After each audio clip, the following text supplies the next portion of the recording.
Now I gonna take you through one of the most important aspect of legal procedure, that is offense. अभी आपको offence समझना पड़ेगा।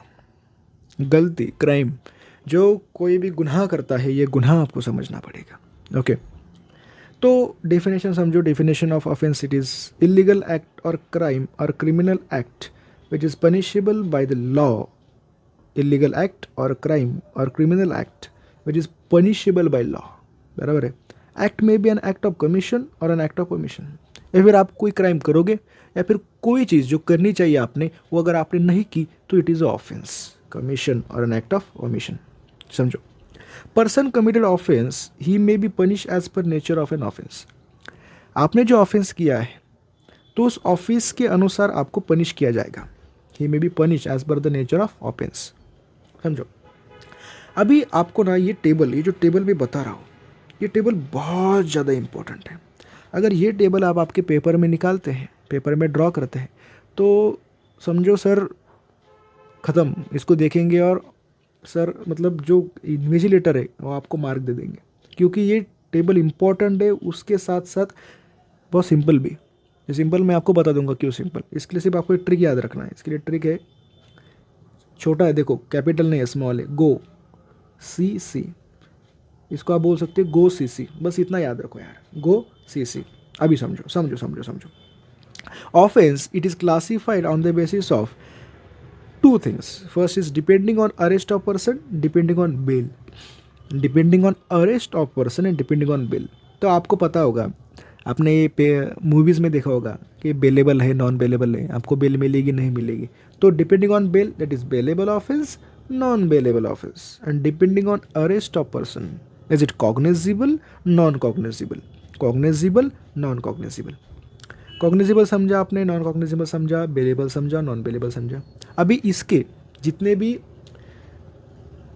BNSS, भारतीय नागरिक सुरक्षा संहिता की जितने भी सेक्शंस है, वो अगर सेक्शन आपको याद है तो फिर क्या बात, मतलब बहुत अच्छी बात हो गई। तो आपको समझने के लिए बहुत इंपॉर्टेंट है, मैंने बोला था आपको गो CC।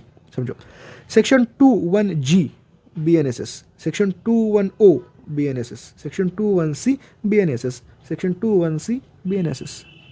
तो वही मैं जो 21C बोल रहा वैसा नहीं होता है। Section 2 sub section 1 sub section C of BNSS ऐसा होता है। बट आपको याद करने के लिए मैं उसको सिंप्लीफाइड कर रहा हूँ।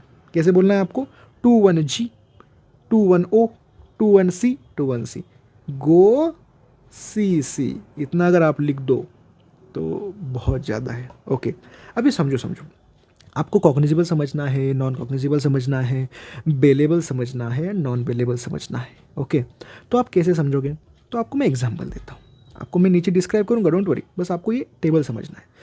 ये टेबल मैंने बनाया आपके लिए, बहुत सिंपल है, बहुत सिंपल है। Okay, offence, offence on the base of punishment.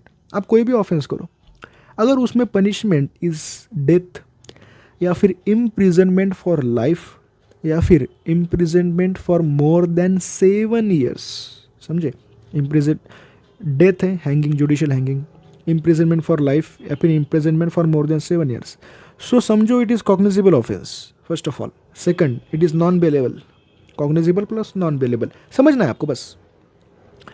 अगर कोई पनिशमेंट, अगर ऑफेंस की पनिशमेंट है imprisonment for 3 years and upwards, 3 साल या फिर 3 साल से ज़्यादा, but not more than 7 years, 7 साल से ज़्यादा नहीं, 3 साल या 3 साल से ज़्यादा, so it is cognizable plus non bailable. समझो, अगर किसी ऑफेंस में आपको पनिशमेंट है imprisonment for less than 3 years और विथ फाइन ओनली, 3 ईयर्स और विथ फाइन ओनली, सिर्फ फाइन या फिर 3 साल, बट लेस देन 3 ईयर्स, 3 साल से कम, सो वो बेलेबल भी है एंड नॉन कॉग्निजिबल भी है, बेलेबल भी है, नॉन कॉग्निजिबल भी है। आपको ये बेलेबल प्लस कॉग्निजिबल आपको थोड़ा थोड़ा थोड़ा आइडिया आ रही होगी, ज़्यादा नहीं बट 1% तो भी आई होगी ना। मैं नीचे आपको अच्छे से डिस्क्राइब करूँगा, बस इतना आपको समझना था। अभी आप डेफिनेशन समझो कॉग्निजिबल ऑफेंस की। इस वीडियो में सिर्फ इसकी डेफिनेशन रहेगी, अगली वीडियो में उसको मैं अच्छे से डिस्क्राइब करूंगा। समझो, cognizable offence can be bailable plus it can be non bailable, वो बेलेबल भी हो सकता है, नॉन बेलेबल भी हो सकता है। ओके, कॉग्निजिबल ऑफेंस की डेफिनेशन है offence in which police officer can arrest a person without warrant from the magistrate. अभी समझो, किसी भी पुलिस ऑफिसर को आपको अरेस्ट करना है तो उसको क्या लगेगा, वारंट लगेगा आपके खिलाफ। वारंट कौन देगा, warrant given by magistrate. But अगर आपने ऐसा ऑफेंस किया है जिस ऑफेंस में पुलिस ऑफिसर आपको डायरेक्ट अरेस्ट करेगा किसी वारंट के बिना, मैजिस्ट्रेट से वारंट लेने के सिवा आपको अरेस्ट अगर करेगा तो it is a cognizable offence, मतलब उतना संगीन गुनाह आपने किया है, ऐसा दावा है आप पे। तो उसके एग्जाम्पल है rape, murder, dowry death, ragging.